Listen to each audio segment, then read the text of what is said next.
आंदोलन में खिलाफत आंदोलन को देखा था। सबसे पहला गांधी जी का एक आंदोलन, और इस आंदोलन में हमने देखा था कैसे गांधी जी ने जो प्रथम विश्व युद्ध के बाद खलीफा जो था, टर्की या तुर्की का जो खलीफा था, उसके सम्मान को ब्रिटिश लोगों ने ठेस पहुंचाई।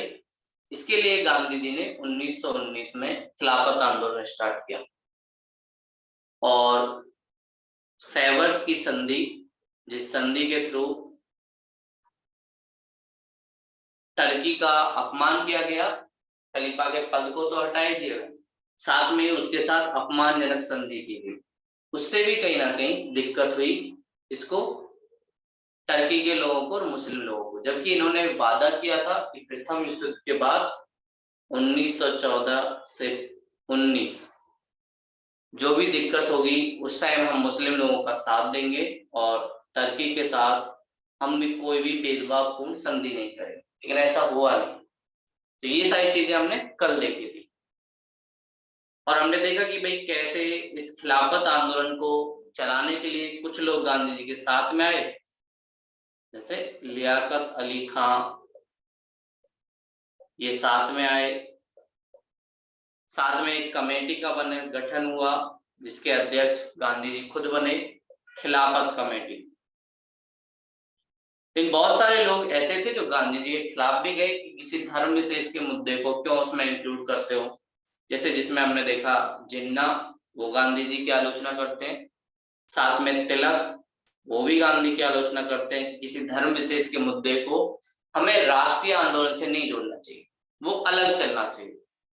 तो इसको बात को लेके, लेकिन गांधी जी इसमें थोड़ा सा बड़ा उद्देश्य अपना जान रहे थे। उन्होंने बोला कि वो धर्म विशेष नहीं है। 1916 में जो लखनऊ में अधिवेशन हुआ था, जहां पर हिंदू और मुस्लिम दोनों साथ में आए, उसी के अगले चरण के रूप में हिंदू मुस्लिम एकता को बढ़ाने के लिए खिलाफत आंदोलन जरूरी है। तो उन्होंने हिंदू मुस्लिम एकता के लिए कहीं ना कहीं खिलाफत मूवमेंट को चालू किया कि हिंदू मुस्लिम एकता बढ़ेगी, बड़े बड़े लीडर उनके आएंगे, तो इससे कहीं ना कहीं देश के राष्ट्रीय आंदोलन को और बढ़ावा मिले। तो इसलिए उन्होंने खिलाफत आंदोलन चलाया। लेकिन उसके बाद ये थोड़ा सा असफल भी रहा, क्योंकि जो टर्की का खलीफा था उसने खुद ही बोला कि भाई मैं खिलाफत का पद ही हटा देता हूँ, खलीफा का जो पद है वो नहीं रहेगा।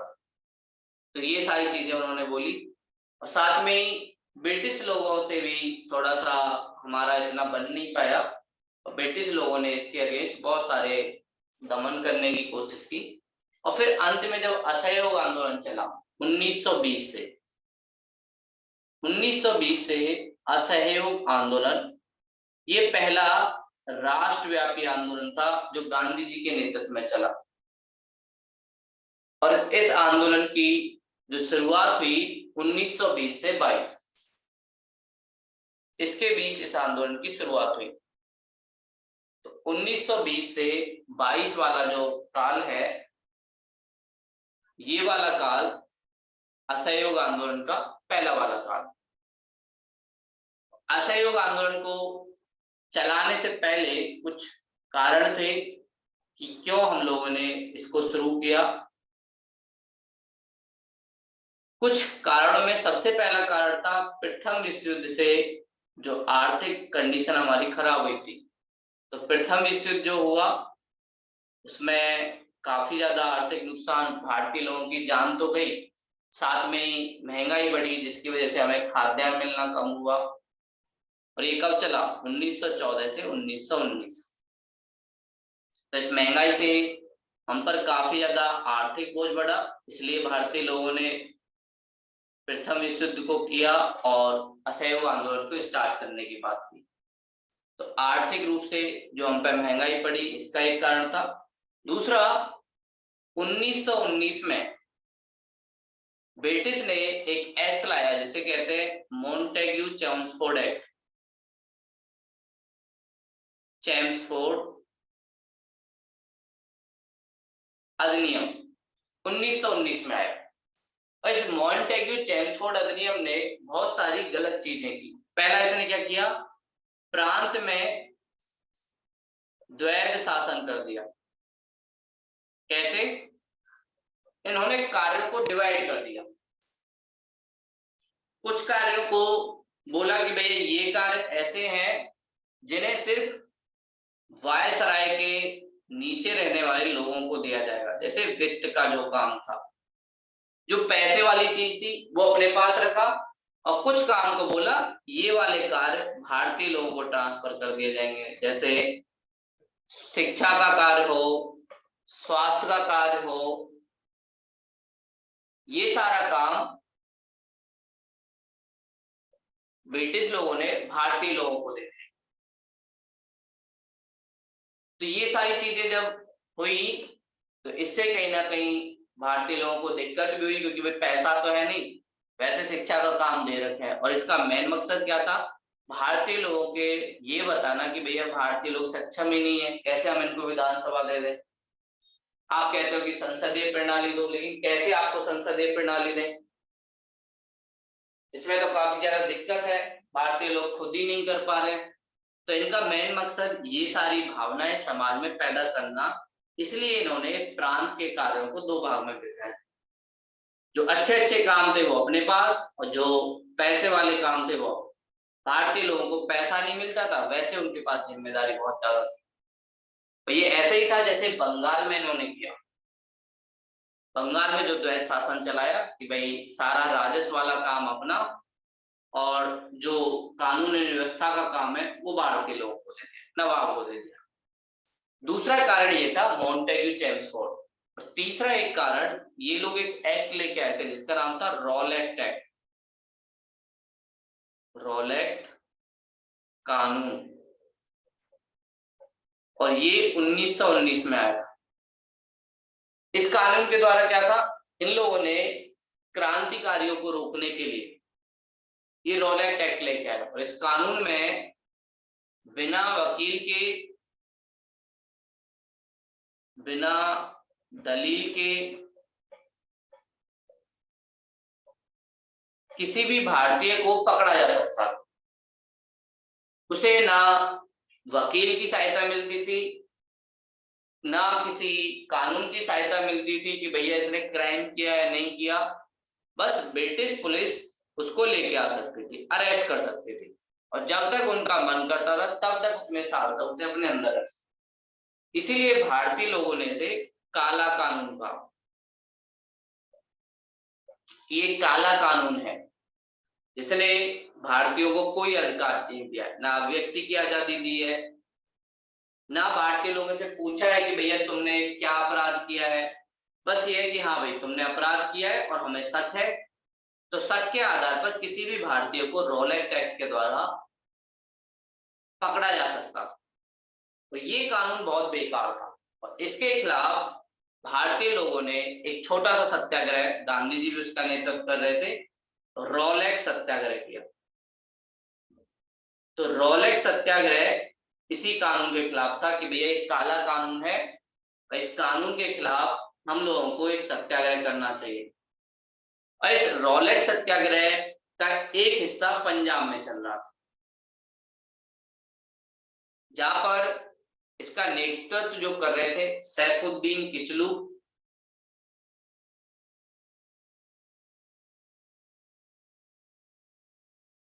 ये सैफुद्दीन किचलू इसका नेतृत्व कर रहे थे, और तभी इन लोगों को अरेस्ट कर लिया गया। और फिर उसके बाद बहुत सारे लोग एक पार्क में साथ में आए इनके समर्थन में, जिसका नाम था जलियांवाला पार्क, जलियांवाला पार्क। तो यहाँ पर बैसाखी के दिन बहुत सारे लोग एक साथ थे, इकट्ठे हुए थे। साथ में ये मुद्दा भी चल रहा था कि सैफुद्दीन किचलू को छुड़ाया जाए। और उसी टाइम इस पार्क में जो जाने का रास्ता था वो एक ही था, और चारों तरफ बिल्डिंग बहुत बड़ी थी। तो जनरल डायर ने भारतीय लोगों में डर बैठाने के लिए सबसे पहले इसका जो मेन गेट था वो बंद किया, और फिर अपने पुलिस वालों के साथ जितनी उससे फायरिंग हो सकी उतनी फायरिंग कर। वहां पे बच्चा, महिला, बुजुर्ग जो भी था उन सबको मार दिया।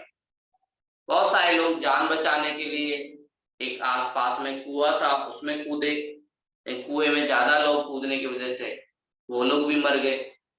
तो कोई भी बचा नहीं और बहुत सारे लोग, और ये एक तरीके से बहुत बड़ी क्रूरता थी भारतीय लोगों के खिलाफ।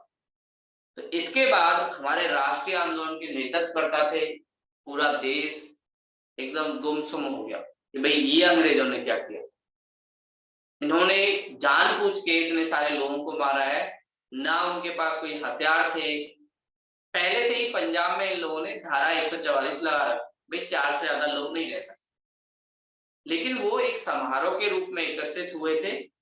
बैसाखी का दिन था और बैसाखी वाला दिन काफी ज्यादा धूमधाम से मनाया जाता है पंजाब में, तो इसके लिए लोग इकट्ठा हुए थे। लेकिन ब्रिटिश लोगों ने इसे दबाने के लिए काफी ज्यादा क्रूरता दिखाई, तो इससे काफी ज्यादा खराब चीजें हुई और जनरल डायर को सम्मान भी दिया गया। तो इसकी वजह से एक और जो कारण जिसकी वजह से असहयोग आंदोलन करना जरूरी हो गया, 1919 में हुआ जलियांवाला बाग केस, वाला बाग केस। इसमें बहुत सारे बच्चे बुजुर्ग मारे गए। तब भारतीयों को लगा कि भाई अब हमें साथ में आना चाहिए। और इस आंदोलन के समय गांधी जी नए नए राष्ट्रीय नेता बने ही थे, तो उन्होंने सब लोगों को कहा कि बस 1 साल आप मुझे दे दो और आप लोगों को आजादी मिल जाए। तो गांधी जी ने असहयोग आंदोलन में पहली बार कहा 1 वर्ष में आजादी। तो लोग और ज्यादा खुश हो गए, चलिए भैया 1 वर्ष में आजादी मिलती है तो हम सब लोग साथ में आएंगे। तो बहुत सारे लोग इसमें साथ में आए। तो ये कुछ कारण थे जिसकी वजह से असहयोग आंदोलन शुरू किया। असहयोग आंदोलन शुरू करने के लिए सबसे पहले एक बैठक कलकत्ता में हुई सितंबर में, सितंबर 1920।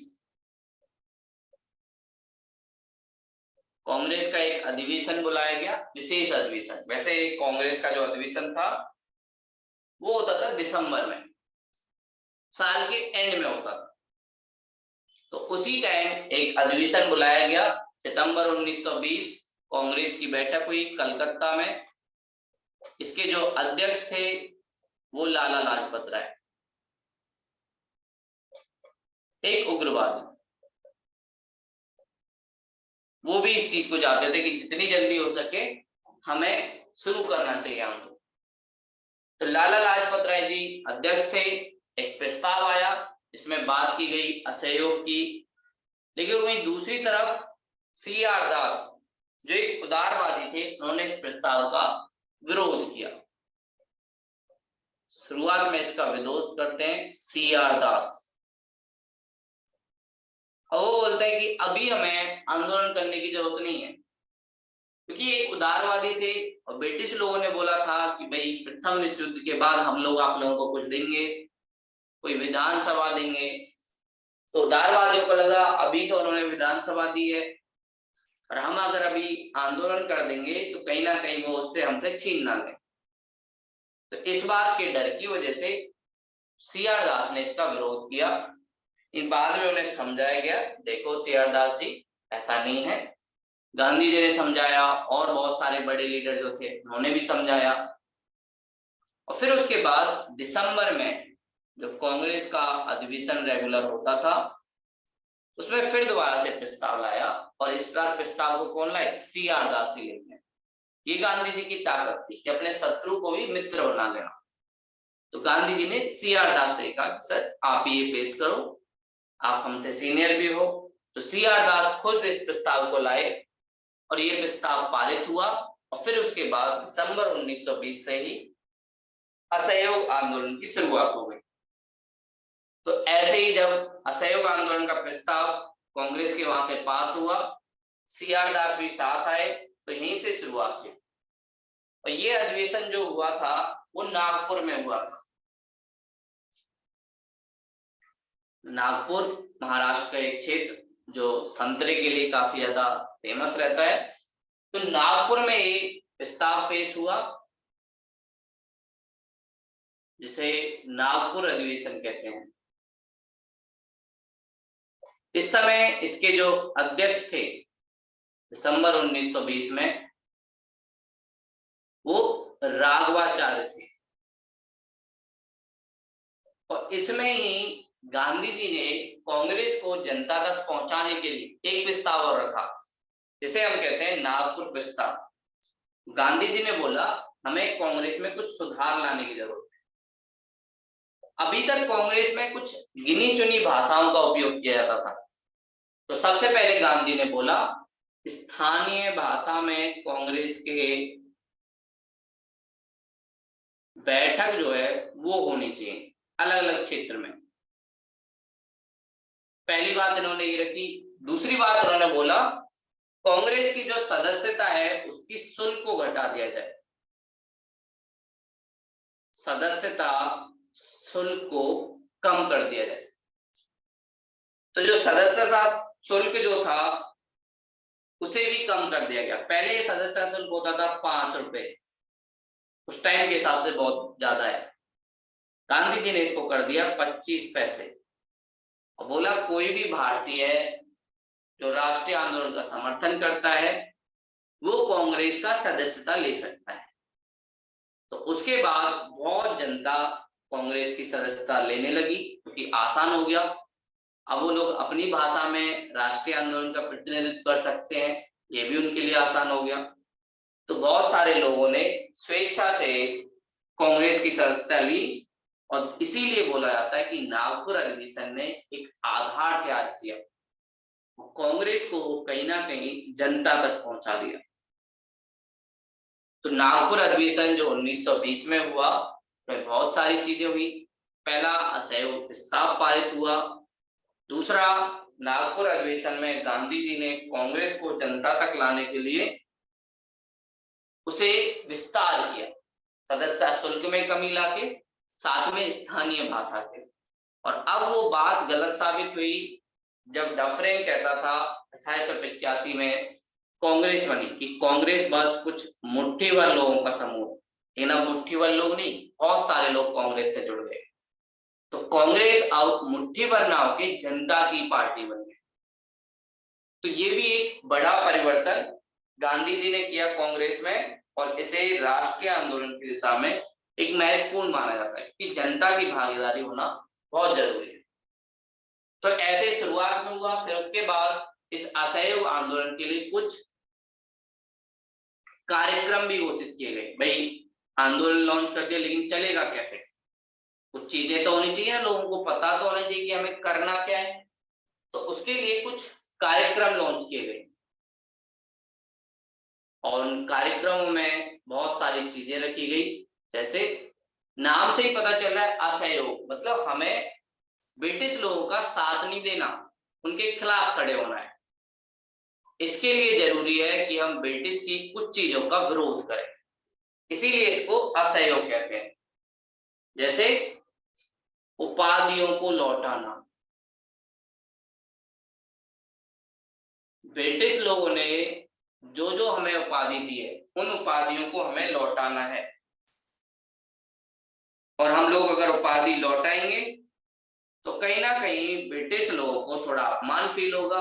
जैसे अभी भी आपने देखा बहुत सारे लोग जब मेडल लौटाने की बात करते हैं या उन्हें पद्मश्री या पद्म विभूषण जो मिलता है उसको लौटाने की बात करते हैं, उसमें कई बार ये सारी चीजें होती हैं। इसीलिए गांधी जी खुद भी केसर ए हिंद, केसर ए हिंद, ये ब्रिटिश लोगों ने उन्हें उपाधि दी थी। तब जब प्रथम विश्व युद्ध में उन्होंने भारतीय लोगों को जाने के लिए कहा था ब्रिटिश की सहायता करने के लिए।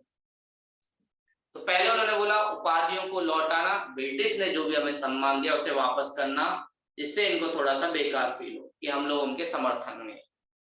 दूसरा, गांधी जी ने बोला सरकारी जो शिक्षा के केंद्र हैं, सरकारी शिक्षण संस्थान, उनका बहिष्कार। इससे सारे बच्चे बहुत खुश हुए। ये बात सही की गांधी ने, पढ़ने में वैसे ही मन नहीं लगता, तो इससे बढ़िया बहिष्कार थी। तो इसमें बच्चों ने बढ़ चढ़ के भागीदारी की। तो सरकारी जो संस्थान है उसमें हम लोगों को क्या करना है, बहिष्कार करना है। तो दूसरा जो तरीका अपनाया, सरकारी शिक्षण संस्थान में हम लोग बहिष्कार करेंगे और ब्रिटिश लोगों का साथ लेंगे। तो दूसरा हम लोगों ने ये किया असहयोग आंदोलन के चरण के रूप में।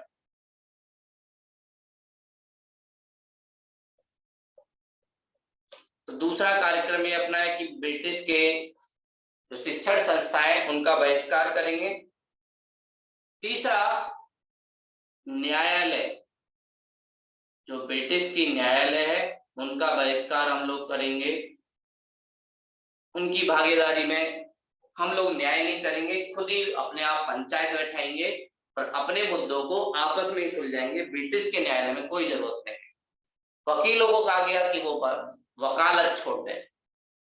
ये सब न्यायिक बहिष्कार का था। साथ में ही ब्रिटिश ने जो विधान परिषद राज्य के स्तर पर बनाई थी, बोले उनका भी हमें बहिष्कार करना है। उन विधान परिषदों में हमें जाना ही नहीं। तो साथ में ब्रिटिश लोगों की जो सबसे बड़ी ताकत, उनका व्यापार, उनका उत्पादन, भारतीय लोग जो खरीदते थे, उसका भी बहिष्कार करना है। जो स्वदेशी आंदोलन में चला, तो विदेशी वस्तुओं का बहिष्कार। हम लोगों को ब्रिटिश का सामान खरीदना ही नहीं है। सामान नहीं खरीदेंगे, इनको आर्थिक नुकसान होगा, फिर इनको दिक्कत होगी। अगला बोला, अगर जरूरत पड़ी तो कर रोको अभियान भी चलाएंगे। ब्रिटिश के खिलाफ किसानों को बोला जाएगा कि आप लोग कर मत दो। तो इन सारे कार्यक्रम के थ्रू, जिसमें उपाधियां लौटाना, सरकारी शिक्षण संस्थान जो ब्रिटिश ने बनाई उनका बहिष्कार करना, न्यायालय में जो वकील है उनका बहिष्कार करना, विधान परिषद जो ने संसद बनाई उसका बहिष्कार करना, विदेशी वस्तु जिसमें ब्रिटिश की ज्यादातर वस्तु थी उनका बहिष्कार करना, और जरूरत पड़े तो कर रोको अभियान, ये इस कार्यक्रम के हिस्से। साथ में गांधी जी ने लोगों को थोड़ा एकजुट करने के लिए कुछ रचनात्मक कार्यक्रम भी बनाए कि भैया हम लोग ऊर्जा लोगों में बनी रहे, इसके लिए कुछ रचनात्मक कार्य भी करेंगे। जैसे स्वदेशी पर बल देंगे, और इसके बल देने के लिए हम लोग चरखा एवं कताई इसको चलाएंगे। चरखा और कताई, इन दोनों चीजों को हम लोग चलाएंगे। इसकी बात की। साथ में बोला राष्ट्रीय विद्यालय, इनका निर्माण किया जाएगा। राष्ट्रीय विद्यालयों का निर्माण किया जाएगा, और जो भारतीय बच्चे ब्रिटिश के स्कूल का बहिष्कार करेंगे तो उन्हें कहीं तो पढ़ना पड़ेगा, तो राष्ट्रीय विद्यालय का निर्माण हम लोग भारतीय पैसों से ही इनका निर्माण करेंगे। साथ में न्यायालय के भी कुछ चाहिए, तो पंचायत के माध्यम से न्यायालय, भारतीय जो पंचायत जो हमारी परंपरा का हिस्सा है उसके द्वारा न्यायालय लगाई जाएंगी, और वहीं में न्याय होगा। ये सारी चीजें रचनात्मक कार्यक्रम में थी। साथ में जो हमारे समाज में भेदभाव वाली नीतियां हैं, जैसे छुआछूत, जो निचली जातियों के साथ भेदभाव किया जाता है, छुआछूत का विरोध करना, सब जनता मिलके छुआछूत के खिलाफ भी काम करे। और अगली बात, हिंदू मुस्लिम एकता, इसको भी हम लोग बढ़ाएंगे। हिंदू मुस्लिम एकता। तो गांधी जी अपने राष्ट्रीय आंदोलन के साथ साथ कुछ ऐसे काम करते थे जिनसे हमारे देश में कुछ सुधार हो सके, सामाजिक सुधार की बात। तो ये इनके रचनात्मक कार्यक्रम का हिस्सा था। तो सबसे पहले मैंने बोला कि भाई स्वदेशी पर बल, ब्रिटिश उत्पाद नहीं खरीदेंगे तो हमें कपड़े तो चाहिए ना, तो इसके लिए जरूरी है स्वदेशी पर बल दें, अपना चरखा और कताई से अपने कपड़े खुद बुनें। ब्रिटिश की शिक्षाओं का जब बहिष्कार करेंगे तो राष्ट्रीय विद्यालय हम खुद निर्माण करें। ब्रिटिश की जरूरत क्या है? भारतीय फंड जुटाया जाए, उसी से विद्यालय निर्माण किया जाए। न्यायालय के लिए हमारे पास पहले से ही पंचायत है, पंचायतों के द्वारा न्याय किया जाए। हमारे समाज में कुछ और कुरीतियां हैं, जैसे छुआछूत, एससी एसटी के साथ भेदभाव किया जाता है, या नस्ल के आधार पर भेदभाव किया जाता है, काले गोरे या लिंग के आधार पर भेदभाव किया जाता है, उसको रोकना। साथ में हिंदू मुस्लिम एकता, जो राष्ट्रीय आंदोलन के दो बैल की तरह है, इन दोनों को साथ में लें। तो ऐसे इन्होंने कुछ कार्यक्रम रखे, इसमें मेन कार्यक्रम भी था, साथ में रचनात्मक कार्यक्रम भी था। अब अगली बात आती है प्रसार। गांधी जी ने इसका प्रसार कैसे किया, कैसे कैसे भारत में चला। तो प्रसार के लिए उन्होंने बहुत सारे अभियान चलवाए और जनता तक इसका मैसेज पहुंचाने के लिए प्रसार के लिए बहुत सारे कार्य किए गए। तो सबसे पहले इसमें जो बहुत सारे लोग शामिल थे, उन्होंने जैसे CR दास,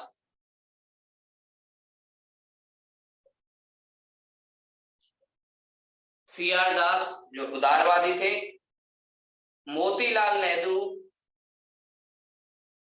मोतीलाल नेहरू जो नेहरू जी के पिताजी थे,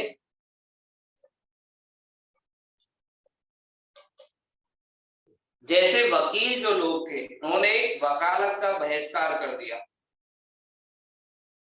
जिसमें राजगोपालचारी जी, सप्रू जी, ये सारे लोग भी शामिल थे। राजगोपालचारी, इन्होंने अदालतों का बहिष्कार किया। तो ऐसे कहीं ना कहीं प्रसार हुआ, न्यूज में आया कि भाई भारतीय लोग क्यों अदालतों का बहिष्कार कर रहे हैं, इतने फेमस फेमस वकील। और इसके एक और चरण के रूप में एक फंड बनाया गया जिसका नाम था तिलक फंड। 1920 में इस आंदोलन की शुरुआत से पहले ही बाल गंगाधर तिलक की मृत्यु हो गई और उनकी याद में एक फंड बनाया गया जिसका नाम था तिलक फंड। और इस तिलक फंड में बहुत सारे लोगों ने अपना पैसा दिया, चाहे छोटे छोटे लोग हों, किसान हों, गाड़ी चलाने वाले लोग हों, सब लोगों ने अपनी तरफ से कुछ ना कुछ राष्ट्रीय आंदोलन में कंट्रीब्यूट करने की कोशिश की। और इस तिलक फंड से कांग्रेस को लगभग 1 करोड़ रुपए, लगभग 1 करोड़ रुपए, उसके हिसाब से बहुत ज्यादा रकम है उस टाइम के हिसाब से। तो 1 करोड़ रुपए इनके जमा हुए और इस 1 करोड़ रुपए का उपयोग किया गया असहयोग आंदोलन को आगे चलाने के लिए। कहीं ना कहीं ये फायदा मिला इन्हें तिलक फंड बनाने का, और ये भी विस्तार का एक कारक था, क्योंकि अगर फंड नहीं होगा तो कैसे हम लोग आंदोलन चलाएंगे, ये भी एक सबसे बड़ी समस्या होती है।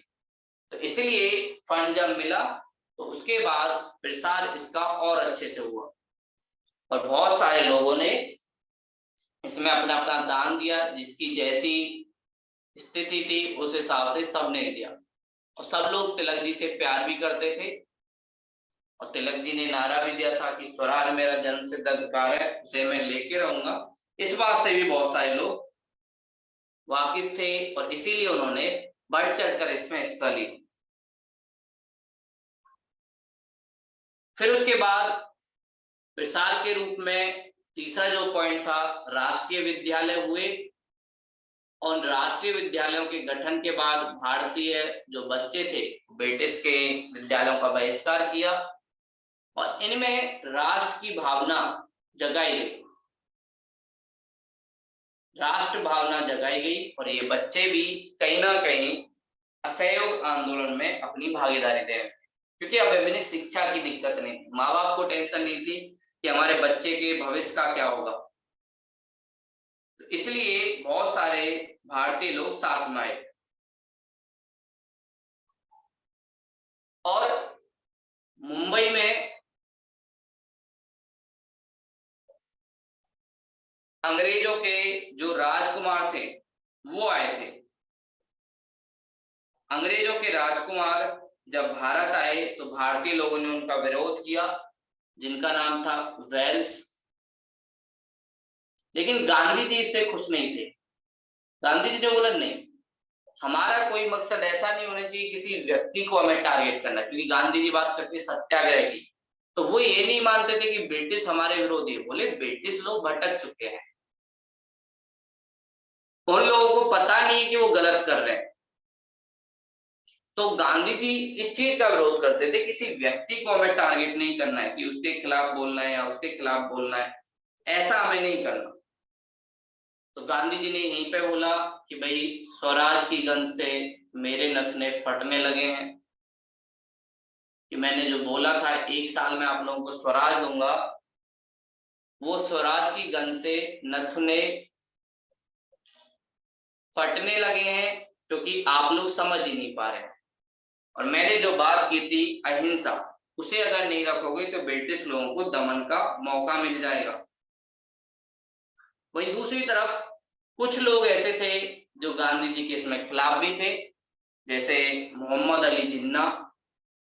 जिन्ना का कहना था कि भाई आप लोगों ने संवैधानिक तरीके से नहीं किया, लोगों को जुलूस में उतार दिया, लोग जुलूस में गए, साथ में कोई जगह हिंसा भी हो रही है, तो ये चीजें सही नहीं है। तो मोहम्मद अली जिन्ना ने कांग्रेस छोड़ दी, साथ में एनी बेसेंट, उन्होंने भी कांग्रेस छोड़ दी। ये 2 बड़े लीडर थे जिन्होंने कांग्रेस छोड़ दी, और इन्होंने बोला छोड़ने का सबसे बड़ा कारण कि आप लोगों ने संवैधानिक तरीकों का उपयोग नहीं, आप लोगों ने जुलूस, लोगों की भागीदारी, इस पर ज्यादा ध्यान दे दिया। तो इस वजह से ये लोग नाराज थे, और जिन्ना जी तो खिलाफत आंदोलन से नाराज चल रहे थे। तो अंत में उन्हें लगा कि भाई कांग्रेस सही से काम नहीं कर रही, और उन्हें छोड़ दी। और सबसे लास्ट में जब गांधी जी ने बोला 1 साल में स्वराज मिलेगा, लेकिन 2 साल हो चुके थे, 1920 से 22 तक स्वराज मिला नहीं। तो हुआ क्या, एक जुलूस जो गोरखपुर के साइड से जा रहा था, रात का समय था, बहुत सारे लोग अपने हाथ में मशाल जले हुए जा रहे थे। पास में एक पुलिस स्टेशन था, उस पुलिस स्टेशन के पुलिस लोगों ने पूछा क्यों भाई मिल गया स्वराज? तो इस बात से भीड़ वाले नाराज हो गए कि तुम हमारा मजाक उड़ा रहे हो। तो उन्होंने बोला स्वराज तो नहीं मिला, लेकिन तुम्हें जरूर देके देंगे। तो उसके बाद गोरखपुर के एक क्षेत्र में चौरा चौरी एक कांड हुआ, जिसमें भीड़ ने गुस्से में आकर यहाँ पर जो पुलिस चौकी थी उसको भी जला दिया, और साथ में जो पुलिस वाले उनको बोल रहे थे उनको भी जला दिया। तो 5 फरवरी के आसपास ये हिंसा काफी बड़े लेवल पे बदली, और फिर उसके बाद गांधी जी ने कुछ समय बाद ही इस आंदोलन को वापस ले लिया, और गांधी जी ने बारदौली में प्रस्ताव रखा। बहुत सारे कांग्रेस के बड़े नेताओं ने इस प्रस्ताव का विरोध किया कि इतना सब अच्छा चल रहा था, थोड़ी सी हिंसा हो गई तो क्या हो गई। लेकिन गांधी जी की रणनीति के अकॉर्डिंग नहीं था। गांधी जी हमेशा क्या बोलते थे, अहिंसा, और साथ में बोलते थे संघर्ष विराम संघर्ष। उन्होंने बोला था कि भाई जनता की जो ऊर्जा है वो लिमिटेड होती है, और कई बार उसमें वो शांति बनी नहीं पाती जिसकी हमें जरूरत है। तो गांधी जी ने इसको वापस लिया, लेकिन बहुत सारे नेता लोगों ने गांधी जी का विरोध किया, जिसमें CR दास, नेहरू जी, सुभाष चंद्र बोस, मतलब ज्यादातर जितने भी बड़े लीडर थे वो गांधी जी के खिलाफ हो गए कि गांधी जी पागल हो गए, इनको नेता क्या बना दिया है, ये तो अपनी मर्जी चलाने लगे हैं। तो लेकिन गांधी जी नहीं माने, और उन्होंने बोला भाई देखो भाई मेरी रणनीति का हिस्सा है, मैं तो इससे बाहर जाऊंगा और मैं असहयोग आंदोलन में साथ नहीं दूंगा। तो गांधी जी ने ऑफिशियल तरीके से असहयोग आंदोलन को वापस ले लिया, और इस असहयोग आंदोलन के दौरान ही ब्रिटिश के जो कपड़े थे उनको भी जलाया गया। ब्रिटिश के कपड़ों की होली आजकल भी आपको दिखता है। जब हम चाइना के खिलाफ कुछ करते हैं तो चाइना के जो सामान है, उत्पाद है, उनको जलाया जाता है। तो ब्रिटिश के कपड़ों की होली जलाई गई। और ब्रिटिश के कपड़ों की होली जलाई तो इस बात से रविन्द्रनाथ टैगोर जी बहुत नाराज थे। रविन्द्रनाथ टैगोर जी कहते थे ये क्या तुम वैसे ही देश के संसाधनों का नुकसान करवा रहे हो, और ये सारी कंडीशन देश में आजादी के बाद भी रहेगी, इसका बहुत ज्यादा नुकसान होगा, कपड़े संसाधन को नहीं जलवाते। तो इसलिए रविन्द्रनाथ टैगोर जी ने, जिन्होंने गांधी जी को चंपारण सत्याग्रह के बाद उपाधि दी थी महात्मा की, वो भी विरोध करते हैं गांधी जी का, और धीरे धीरे आंदोलन खत्म हो जाता है। अब क्वेश्चन उठता है क्या ये आंदोलन असफल रहा? क्योंकि इसमें जो रिजल्ट था, गांधी जी ने बोला था 1 साल में स्वराज दिलाएंगे, वो तो नहीं मिला। कई बार क्वेश्चन उठता है, क्या आपसे पूछा जाएगा गांधी जी के द्वारा चलाए गए असहयोग आंदोलन का आलोचनात्मक मूल्यांकन करें और उसकी सफलता या असफलता को व्याख्या करें कि ये आंदोलन सफल रहा, असफल रहा, क्या कारण थे कि ये क्या हुआ। तो अगला इसमें क्वेश्चन ऐसे ही पूछा जाता है, क्या आंदोलन असफल रहा? अब असफल इस सेंस में हम कह सकते हैं कि भाई गांधी जी ने बोला था सबको कि 1 साल में मैं आप लोगों को आजादी दिलाऊंगा, लेकिन ऐसा तो नहीं हुआ। तो 1 साल के भीतर आजादी नहीं मिली, ये एक कारण है जिसकी वजह से हम कह सकते हैं ये असफल रहा। आजादी तो बिल्कुल नहीं मिली, उल्टा ब्रिटिश लोगों ने दमन करना स्टार्ट किया। लेकिन इसी आधार पे हम नहीं कह सकते कि भाई ये असफल रहा, और भी कारक देखने पड़ेंगे, जैसे जनता की भागीदारी कैसी रही, राष्ट्रीयता का विकास कैसे हुआ। तो जनता की भागीदारी इसमें खूब रही। किसान, मजदूर, महिला, पुरुष, हिंदू, मुस्लिम, सब लोग इसमें बढ़ चढ़ के भाग लिए और सब लोगों ने अपने अपने स्तर पे इसमें योगदान दिया। तो उस मामले में देखें तो पहली बार पूरे भारत में स्वराज की बात सामने आई। पहली बार पूरे भारत के जो लोग हैं एक साथ नजर आए, और ये आंदोलन जो था स्वदेशी आंदोलन से भी बहुत बड़ा था। चाहे दक्षिण भारत हो, उत्तर पूर्व भारत हो, सब जगह लोग एक साथ आए, सबने साथ दिया असहयोग आंदोलन में।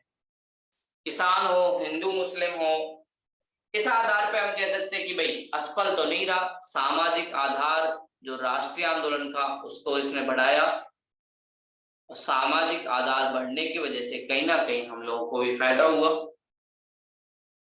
साथ में ही इसने आधुनिक राजनीति से लोगों का परिचय भी कराया, कैसे आप लोग धरना प्रदर्शन करके साथ में एक दूसरे के साथ आके ब्रिटिश लोगों को डरा सकते हो। तो आधुनिक राजनीति को भी लोगों के सामने लेके आया, और ये बात पता चली कि भाई जो स्वतंत्रता है उसकी भूख बस कुछ गिने चुने पढ़े वाले लोगों को नहीं है, आम जनता भी आजादी चाहती है। तो आम जनता आजादी चाहती है, ये बात भी इसने बताई, और इसलिए बोला जाता है कि भाई असफल तो नहीं रहा। छोटे सेंस में कह सकते हैं कि जो गोल था 1 साल में आजादी, वो नहीं मिला, लेकिन फिर भी इसने सामाजिक आधार तैयार किया, इतने सारे भारतीय लोगों को एकजुट जोड़ा, राष्ट्रवाद का विकास किया, और आधुनिक राजनीति से लोगों को जोड़ा। किसान आंदोलन अब जुड़ने लग जाएंगे राष्ट्रीय आंदोलन से, उनकी जो मांगे पहले स्थानीय जो हुआ करती थी वो राष्ट्रीय आंदोलन, जैसे इस टाइम हमें देखेंगे चंपारण सत्याग्रह दिखेगा, बारदौली सत्याग्रह दिखेगा, खेड़ा सत्याग्रह दिखेगा। ये सारे आंदोलन जो किसान वाले थे वो कहीं ना कहीं 20वीं सदी में जुड़ गए हमारे राष्ट्रीय आंदोलन से, और राजनीति की बात करने लगे। इसी टाइम हम देखेंगे आगे चल के अखिल भारतीय किसान सभा 1936 में बनेगी। तो इस मामले से देखें तो ये असफल नहीं था, सफल था। लेकिन अगर 1 साल की जो बात की थी गांधी जी ने, उस मामले से देखें तो इसे असफल कहा जा सकता है। अगला एक क्वेश्चन पूछा जाता है आंदोलन की वापसी के संबंध में विवाद, कि गांधी जी ने अपनी मनमानी चला ली, किसी से पूछा ही नहीं कि वापसी। बहुत सारे लोग इस चीज से खफा थे और बोला गांधी जी ने कहीं ना कहीं ब्रिटिश लोगों के साथ कोई समझौता कर लिया है। बहुत सारे लोगों ने ये भी बोला, और गांधी जी ने अपने फायदे के लिए इस आंदोलन को वापस लिया है। कोई वायलेंस से कुछ फर्क नहीं पड़ा, गांधी जी अपने लालच के चक्कर में आंदोलन वापस लिए। तो बहुत सारे लोगों ने ऐसे आरोप लगाए और बोला कि गांधी जी को जो दोस्त हैं उनके धनी वाले जो व्यापारी लोग हैं या किसान लोग हैं, ये धनी वर्ग चाहता था कि भाई आंदोलन वापस लिया जाए, जमींदार चाहता था, साथ में उद्योगपति जा रहे थे। क्यों? क्योंकि इसकी वजह से देश में थोड़ा अशांति फैल रही थी और उसकी वजह से उन्हें आर्थिक नुकसान हो रहा था। साथ में बहुत सारे लोग बोले गांधी जी को डर लग रहा था कि मेरा आंदोलन अब लड़ाकू जो ताकत है उनके हाथ में चला गया, हिंसक जो चीजें करना चाहते हैं उनके हाथ में चला गया, और अगर इनके हाथ में चला गया है तो मुझे क्या फायदा होगा, मुझे तो नुकसान ही है। तो इसलिए भी गांधी जी ने जानबूझ के इस आंदोलन को वापस लिया। तो ऐसे बहुत सारे आरोप गांधी जी पे लगे। ऐसा मैंने बताया कि भाई नेहरू जी हों या और भी बड़े बड़े नेता जो थे, सुभाष चंद्र बोस हों, ये सब गांधी के खिलाफ आ गए कि गांधी संघ की आदमी है, जब मन करता है आंदोलन कर लेता है, जब मन करता है वापस ले लेता है, ना हमसे पूछा ना कुछ, अपने आप ही आंदोलन वापस ले लिया। किसी से पूछना तो चाहिए था। कांग्रेस से जब आंदोलन शुरू करना था तो तब तो कांग्रेस से पास करवाया, लेकिन आंदोलन वापस लेना था तो सबकी सहमति नहीं थी। सीआर दास भी इस बात से नाराज थे। उन्होंने बोला गांधी ने अपने लालच में अंग्रेजों के साथ मिलके ये सारा षड्यंत्र किया है, पहले हम लोगों को शामिल किया, उसके बाद हम सब लोगों को बाहर करने की कोशिश कर रहे हैं। तो ये सारी चीजें कहीं ना कहीं लोगों ने गांधी जी पर आरोप लगाया कि गांधी जी सही तरीके से काम नहीं कर रहे हैं। लेकिन इसका वास्तविक कारण कुछ और था। वास्तविक कारण जो हमने देखा कि भाई गांधी जी की जो रणनीति थी उसके जरिए से हमें देखना पड़ेगा कि गांधी जी पहली बात क्या बोलते थे अपनी रणनीति में, अहिंसा, कि भैया हमें हिंसा नहीं करनी है, अहिंसा करनी है, क्योंकि हिंसा करोगे तो ब्रिटिश लोग दमन करेंगे, और ब्रिटिश लोग अगर दमन करेंगे तो अगली बार अगर आपको बुलाया जाएगा तो आप लोग आओगे नहीं। और वही चौरी चौरा में यह हिंसा हो गई थी, चौरी चौरा में हिंसा हो गई थी, और गांधी जी को डर था कि ब्रिटिश पुलिस इन सब लोगों को ना पीटे। तो गांधी जी ने इसका सारा आरोप अपने ऊपर लिया कि भैया मैं जिम्मेदार हूँ, इन लोगों ने जो भी हिंसा की आप मुझे सजा दीजिए और मैं आंदोलन वापस लेता हूँ। तो गांधी जी का कहना यही था कि भैया हिंसा बनेगी तो कहीं ना कहीं ब्रिटिश लोग दमन करेंगे, और ब्रिटिश लोग दमन करेंगे तो राष्ट्रीय आंदोलन पे असर पड़ेगा, और बहुत सारे लोगों को जब अगली बार हम लोग बुलाएंगे तो वो आएंगे। साथ में गांधी जी की जो रणनीति, उन्होंने बोला था संघर्ष विराम संघर्ष। ये आंदोलन 2 साल चल चुका था। अब गांधी जी को लग रहा था एक समझौता करना ज्यादा अच्छी चीज है, क्योंकि जो जनता है उसकी ऊर्जा सीमित होती है, और जनता इस बात को नहीं देखती कि भाई क्या मिला, बस बोला था भैया मिलना चाहिए। तो जनता अब धीरे धीरे आक्रोश में आ रही है। तो ये इस रणनीति का हिस्सा था कि संघर्ष करना है, फिर विराम, फिर संघर्ष। तो गांधी जी की जो रणनीति थी वो भी इसकी बात थी। साथ में ही उन्हें लग रहा था ऊर्जा को वापस बनाने के लिए जरूरी है एक ब्रेक लिया जाए, विराम लिया जाए, जिससे जनता में ऊर्जा वापस आए। और गांधी जी को एक और चीज समझ आई, अभी भी हमारी जनता एक बड़े राष्ट्रीय आंदोलन करने के लिए जिसमें अहिंसा एक हथियार हो तैयार नहीं हुई है, उसमें भी कहीं ना कहीं दिक्कत है।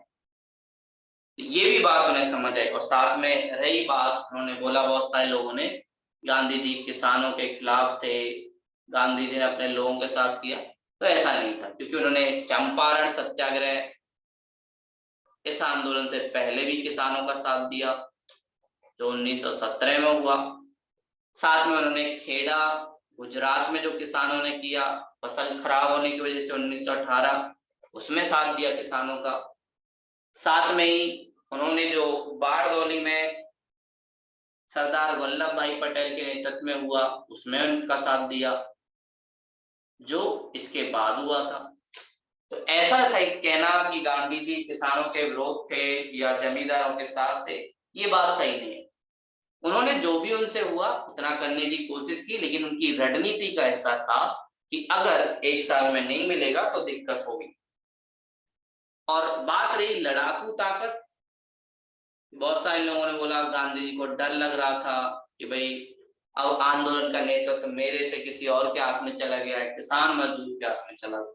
तो गांधी जी बोले देखो, किसान मजदूर के हाथ में जाना समस्या नहीं है, समस्या ये है कि किसान मजदूर हिंसा का प्रयोग करेंगे। हिंसा का प्रयोग करेंगे तो पहले भी बहुत सारे विद्रोह हुए, 1857 का विद्रोह हुआ, जनजातीय विद्रोह हुए जिसमें हमने बहुत सारे देखे, मुंडा विद्रोह देखा, साथ में बहुत सारे किसान विद्रोह हुए, सन्यासी विद्रोह हुआ, दक्कन के दंगे हुए, वो सब हिंसा की वजह से ही तो असफल रहे हैं। और अहिंसा का फायदा ये है कि माना कि ब्रिटिश लोगों ने हमें स्वराज नहीं दिया, लेकिन मैं नहीं चाहता कि कोई भी इंसान को चोट पहुंचे। हम लोगों ने आंदोलन किया, उन लोगों ने नहीं दिया कुछ, कोई बात नहीं, हम घर चले जाते हैं, 4-5 बातें वो मान लेंगे, समझौता हो जाएगा, विराम भी हो जाएगा और साथ में हमारा भी काम हो जाएगा। तो ये गांधी जी की उस व्यापक रणनीति का हिस्सा था जो उन्होंने शुरू से अपनाई थी, और इसीलिए उन्होंने आंदोलन को वापस लिया। और गांधी जी बोलते भी हैं कि तुम्हारी सबसे बड़ी ताकत इसमें नहीं है कि तुम भीड़ के साथ खड़े हो, तुम्हारी सबसे बड़ी ताकत इसमें है जब तुम भीड़ के खिलाफ खड़े हो और तुम्हें लग रहा हो भीड़ गलत है। और गांधी जी हमेशा इस चीज को बोला भी करते थे कि अकेले खड़े रहने वाले में सबसे ज्यादा ताकत होती है, ना कि भीड़ के साथ खड़े रहना। और गांधी जी जनता की दबाव की वजह से अपनी रणनीति को चेंज नहीं। बहुत सारे बड़े नेताओं ने कहा अरे ऐसी हिंसा होती रहती है, कौन सा बड़ा हो गया, एक आध वही तो चला है, तो इसमें कौन सी बड़ी चीज है। गांधी जी बोलते हैं नहीं, बड़ी चीज है, क्योंकि ये मेरी रणनीति का हिस्सा है और मैं साधन साध्य की पवित्रता को मानता हूँ, और अगर मेरा साधन हिंसा होगा तो ऐसी आजादी मुझे नहीं चाहिए, अहिंसा से आजादी चाहिए। तो ये उनकी इस रणनीति का विस्तार था कि साधन और साध्य की पवित्रता होना बहुत जरूरी है, और इसलिए गांधी जी ने इस आंदोलन को वापस लिया। तो आपसे 2 क्वेश्चन पूछे जाते हैं, पहली बात क्या आंदोलन असफल रहा, दूसरा क्वेश्चन आंदोलन की वापसी के संबंध में विवाद का संदर्भ सहित वर्णन करें। तो ये दोनों क्वेश्चन आप लिखने लगना। क्या गांधी जी द्वारा चलाया गया असहयोग आंदोलन असफल रहा, तर्क के साथ व्याख्या करें, तर्क के साथ व्याख्या करें। दूसरा क्वेश्चन, गांधी जी के असहयोग आंदोलन वापस लेने के कारण उठे विवादों का आलोचनात्मक वर्णन करें। तो पहले आपको बताना है भूमिका में असहयोग आंदोलन क्या है, दूसरा आपको इसको लेके वापस लेने को विवाद क्या है कि गांधी जी ने वापस लिया चौरा चौरी के बाद, ऐसा क्यों किया, उसके कारण क्या है, और दूसरा बहुत सारे लोग जिन्होंने आलोचना की उन्होंने क्या बोला, भाई जमींदार उद्योगपति का साथ दे रहे हैं, डर लग रहा था गांधी को, लड़ाकू ताकतों के हाथ में जा रहा है, ये सारी चीजें। और फिर दूसरा पॉइंट कि गांधी जी का सोच क्या थी, उनकी सोच क्या थी, कैसे मुझे आंदोलन चलाना है तो समय। तो ये गांधी जी का पहला राष्ट्रीय आंदोलन है। और फिर उसके बाद जो अगला वो चलाएंगे नमक सत्याग्रह, ये हम कल देखेंगे 1930 में।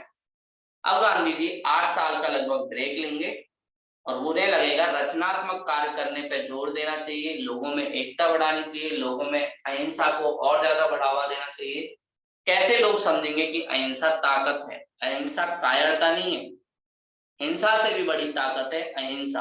और अगर हम अहिंसा से ब्रिटिश लोगों को झुका सकते हैं तो हमें हिंसा करने की क्या जरूरत है, क्या जरूरत है कि हम उनके खिलाफ वैसे लड़े, लोगों के जान भी बचे, साथ में हमारी मांग भी बचे, ऐसी चीजें हमें करना चाहिए, इसलिए वो अहिंसा की बात करते। तो ये आज की क्लास थी भावना जी, कुछ पूछना हो तो आप पूछ सकते हो। कोई डाउट है? भावना जी आवाज आ रही है आपको?